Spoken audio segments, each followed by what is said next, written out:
YouTube, Mr. King coming at you live from the studio. So today we are going to go over a review before the exam on Wednesday. So by the time you're watching this video, you should have turned in your food chain gizmo by now for Monday.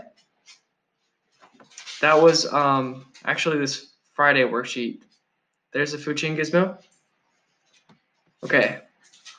Today's assignment, the only thing you turn in is the Cornell notes and the post-test gizmo. So here are the Beller questions for the day. Both concepts are important for the test. What is the circle of life? Use consumer, producer, and decomposer in your answer. And how can group behavior protect an animal? Pause the video now and answer the questions. Know that our exam tomorrow, it's going to be open notes.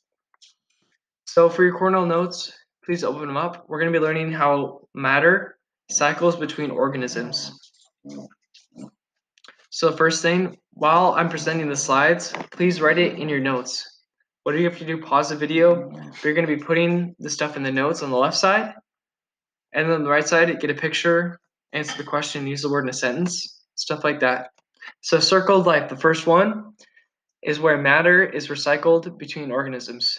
Producers make food for consumers to eat.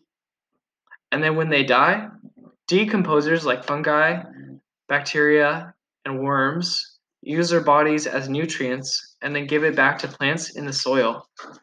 So plants make the food, we eat the food, and then when we die, it goes back into the plants from the decomposers. That's the circle of life. Nothing goes to waste. Next, we have a chemistry sneak peek. So everything in the universe that is matter is made of atoms. Everything that's like a physical object or even our air is made up of atoms. Our air is made up of oxygen atoms and nitrogen. We, like our bodies, are made of mostly hydrogen, carbon, and oxygen. If you guys know molecules, you may recognize H2O. That's water. And then I have a real picture of an atom here. So in your notes, finish the sentence, atoms are blah, blah, blah, and then give me a picture. And then next we have something called the law of conservation. That is saying that matter can't be created or destroyed. You can't get atoms out of nothing. They can only be recycled. Atoms are just recycled between different organisms and non-living things. So atoms make up tables, the laptop or phone that you're using to watch this, and they're all recycled.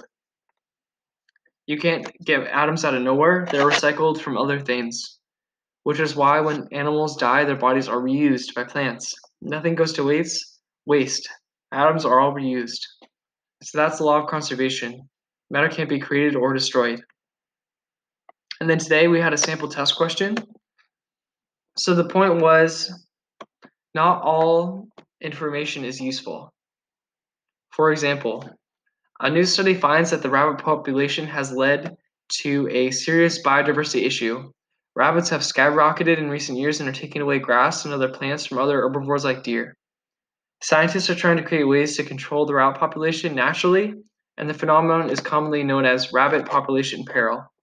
Local hunting organizations are telling the Katniss Everdeen's of the world to go grab their bows and arrows. Using the information above, answer why our predator is important. So there is a lot of info in this slide. The important thing is you need to pick out the useful information for yourself. So I underline what I'll actually use to answer the question, why are predators important? You should know that rabbits have skyrocketed in recent years and they're taking away grass and other plants from other herbivores like deer. That will actually help you answer the question. The whole naming of the situation or the Katniss Everdeen reference, the Hunger Games reference, is not going to be useful. So in the rest of your notes, you're going to be writing a CER, and I'm going to give you the questions in the video. Claim, evidence, reasoning. So here, you're going to write a claim. Your claim should answer this question. Why are predators important? That's your claim. Pause the video now and then answer that question in your claim. And then evidence. You need to get evidence from this graph. Here's the graph. We have rabbit population in blue, deer population in orange. Use evidence from the graph to support it.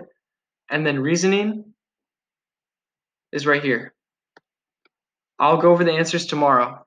And then once